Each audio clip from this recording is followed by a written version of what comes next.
કલિયારી ખાતે હરિપ્રબોધમ સ્નેહમિલન યોજાયું.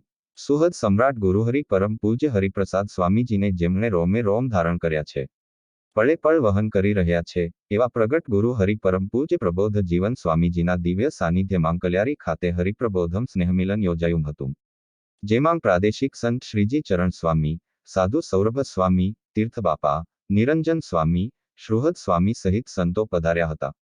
સ્નેહમિલન સમારંભના પ્રારંભે મકનજી પટેલ પરિવાર દ્વારા પુષ્પગુચ્છથી સ્વાગત કરાયું હતું. પ્રબોધ સ્વામીએ આશીર્વાદ આપતા જણાવ્યું હતું કે પહેલાંના સમયમાં રોડ નહોતા તેવા સમયે હરિપ્રસાદ સ્વામીએ જંબુસર તાલુકામાં વિચરણ કર્યું છે, તેમ કહી છિદ્રાના નટુભાઈને યાદ કર્યા હતા. પહેલા સ્વામીજી બિયારણ વાવીને ગયા છે, તેનું ફળ છે અને તે સેવાનો લાભ મળી રહ્યો છે. આપણને કોણ મળ્યું છે, તેના કેફમાં રહેવું જોઈએ. જંબુસર તાલુકો કે હરિપ્રસાદ સ્વામીજીની પ્રસાદીની ધરતી છે તેમ જણાવી યોગીજી મહારાજના પ્રસંગની વાત કરી સાધન વતે કલ્યાણ છે તે કોષ જોડી ખેતી કરવા જેવું છે.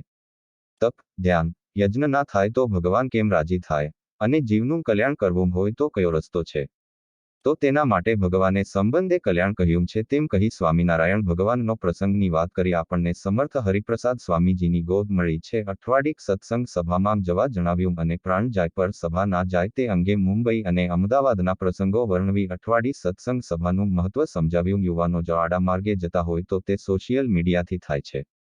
મોબાઈલનો દુરુપયોગ ટાળી સદુપયોગ કરવા, ભગવાનને રાજી કરવા હોય તો સદમાર્ગે ચાલવા પ્રબોધ સ્વામીએ જણાવ્યું હતું. નિરંજન સ્વામીએ માનવ જાતિ ઉપર ભગવાનની અસીમ કૃપા શું ભગવાનની મૂર્તિ આપણા પર પ્રસન્ન થાય છે ત્યારે જેમાં પોતે પ્રગટ હોય તેવા સાધુની ગોદ આપે છે, અને એવા સાધુ સાથે મેળાપ થયો છે તો આપણા પુણ્યનો પાર ના કહેવાય. ગુરુ હરિપ્રસાદ સ્વામીજીને પોતામાં નક્ષિક પધાર્યા છે તેવા પ્રબોધ સ્વામી આપણા અંતરને અનિર્દેશ બનાવી હરિપ્રસાદ સ્વામીની મૂર્તિ આપણામાં સમાવવા આવ્યા છે.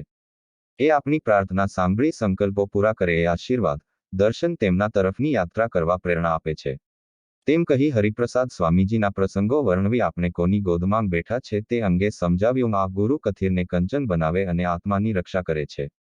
સ્વામીજીએ આપણા આત્માને મંદિર બનાવવાનું કાર્ય કર્યું છે. પ્રબોધ સ્વામી તેમાં પ્રાણ પૂરશે અને અક્ષરધામનું સુખ આપશે તે માટે નિર્વિકલ્પણે 30 મિનિટનું ભજન કરવા જણાવ્યું.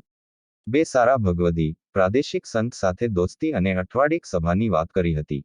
સ્નેહમિલન સમારંભમાં મોટી સંખ્યામાં સત્સંગી ભાઈ બહેનો હાજર રહ્યા હતા.